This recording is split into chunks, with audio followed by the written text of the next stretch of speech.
লাহৰীঘাটত BJP দলৰ বিশাল গণসমাৱেশ অসম চৰকাৰ মন্ত্ৰী পীযুষ হাজৰিকাৰ অংশগ্ৰহণ আজি নগাঁও লোকসভা সমষ্টিৰ লাহৰীঘাট বিধানসভা সমষ্টিৰ অন্তৰ্গত কাঠনিত বিজেপি দলৰ বিশাল গণসমাৱেশ অনুষ্ঠিত হয় গণসমাৱেশত অসম চৰকাৰৰ মন্ত্ৰী পীযুষ হাজৰিকাই অংশগ্ৰহণ কৰাৰ লগতে প্ৰায় 20 সহস্ৰাধিক লাহৰীঘাট সমষ্টিৰ ভোটাধিকাৰ পুৰুষ মহিলা ৰাইজ উপস্থিত থাকে আনহাতে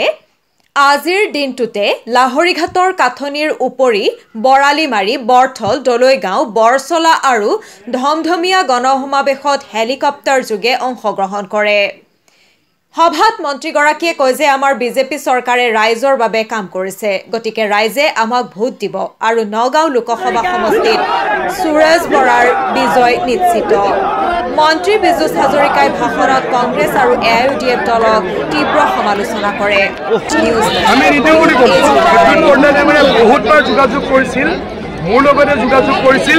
বিজেপিত যোগদান কৰিবলৈ মই জানো যে পদ্ধতি কৰিলে ৰাইজে বেয়া পায় সমষ্টিলে কেতিয়াও নাহিলে আমি যদি তেওঁক আনি পেলাই বিজেপিত দিলোঁ হয় নিশ্চিতভাৱে হাৰিলেও হয় গতিকে আমি যোগদান নকৰালোঁ গতিকে তেওঁহে নিজে নিজে আহিব বিচৰা এজন বিজেপি আৰু বৃহৎ ৰাতিপুৱাৰ পৰা আমাৰ বিধায়কসকল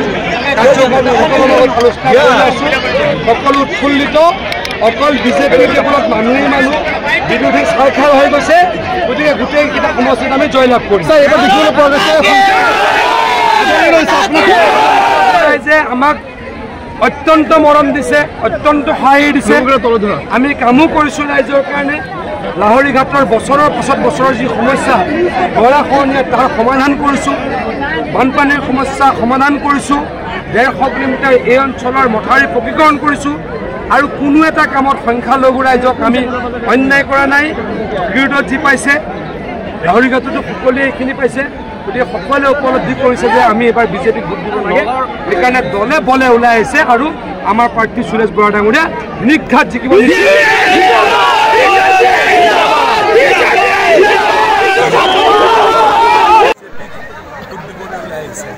আজি আপোনালোকে দেখিছে নহয় এনেকুৱা মই এটা সমস্যা কালি 4খন মিটিং কৰিছোঁ এখন 2 নম্বৰৰ মিটিং এখন মিটিং কৰিলে 30,000 মানুহ হ'ল আমি জাগাই জাগাই যাব লাগে সমস্যাৰ বুজ ল'ব লাগে সেইকাৰণে মই সৰু সৰু মিটিং কৰিছোঁ কিন্তু এটা সমষ্টিত এনেকৈ এদিনত 4খন মিটিং কৰা মানে কি বাৰ্তাটো কি এই কথাটোৱে কি বাৰ্তা আৰু প্ৰত্যেকখন মিটিঙত 7,000 মানুহ তাৰমানে কি হয় যে সংখ্যালঘু ৰাইজে ভলে ভলে ওলাই আহিছে বিজেপিক ভোট দিবলৈ বিজেপি ডেফিনেটলি সকলো সমষ্টিত আছে সংখ্যালঘু ৰাইজে আগতে ভোট দিয়া নাছিল এবাৰ ভোট দিবলৈকে ওলাই আহিছে আৰু আপোনালোকে দেখিছে হাঁহি ফূৰ্তি জিন্দাবাদ ধ্বনিৰে আকাশ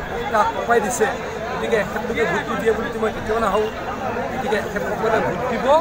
আমি জয়লাভ কৰিম আমি কামো কৰিছোঁ লাহৰীঘাটৰ গৰাখহনীয়া ৰোধৰ কাৰণে কংগ্ৰেছে বছৰৰ পাছত বছৰ এটকাৰো কাম নকৰোঁ আমি প্ৰায় 350 কোটি টকা আনি দিলোঁ আমাৰ ইয়াতে মথাউৰি কোনোদিনে কংগ্ৰেছে নবনালে মই 15 কিলোমিটাৰ মথাউৰি জলসম্পদ মন্ত্ৰী হৈ বনালোঁ এই যে আমাৰ এই ৰাস্তাটো মায়ঙৰ পাভকাটিৰ পৰা একেবাৰে শিলঘাটলৈকে প্ৰায় 150 কিলোমিটাৰ মথাউৰি পকীকৰণ কৰিলোঁ আগতে যিটো জেগাত 2 ঘণ্টা লাগিছিল যাবলৈ এতিয়া মানুহে 20 মিনিটত যাব পাৰে গতিকে উন্নয়নৰ কাৰণে আমি যিমানখিনি কাম অন্য অঞ্চলত কৰিছোঁ লাহৰীঘাট ডিঙতো সিমানেই কৰিছোঁ অৰুণোদয় আমি লাহৰীঘাটতো দিছোঁ জাগিৰোডতো দিছোঁ আমি বিনামূলীয়া চাউল জাগিৰোডতো দিছোঁ লাহৰীঘাটতো দিছোঁ আয়ুষ্মান কাৰ্ড জাগিৰোডতো দিছোঁ ইয়াতো দিছোঁ গতিকে এই ক্ষেত্ৰত কোনোৱে ক'ব নোৱাৰে আমি কালি মই 2খন সভা কৰিছোঁ ৰূপহীত 2খন সভা কৰিছোঁ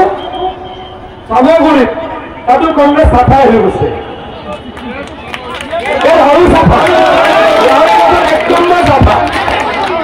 লাহৰীঘাটত কংগ্ৰেছ 1 নম্বৰ চাফা হৈছে লাহৰীঘাটত কংগ্ৰেছ 1 নম্বৰ চাফা হৈছে আৰু জাৰি জোকাৰি একেবাৰে চাফা কৰিব লাগিব হ'ব নহ'ব গতিকে পদ্ধতি ভোট দি লাভ নাই আৰু ক'ৰবাত বোলে বিধায়ক আছিফ নজৰ ডাঙৰীয়াই কয় কি বুলি কয় সিদিনাখনটো কিবা কৈছে আৰু ক'ৰবাত কেতিয়াবা কয় মুখ্যমন্ত্ৰীৰ লগত ভাল মোৰ লগত ভাল হয়নে এইবিলাক কোনো ভাল কাল নাই আমি অকল বিজেপি বুজি পাওঁ আমি অকল বিজেপি বুজি পাওঁ বিজেপিক আপোনালোকে সহায় কৰিব আপোনালোক আমাৰ ঘৰৰ মানুহ বিজেপিক ভোট দিব আপোনালোক আমাৰ নিজৰ মানুহ এইখিনিকে ক'লো আৰু এখন সভা আছে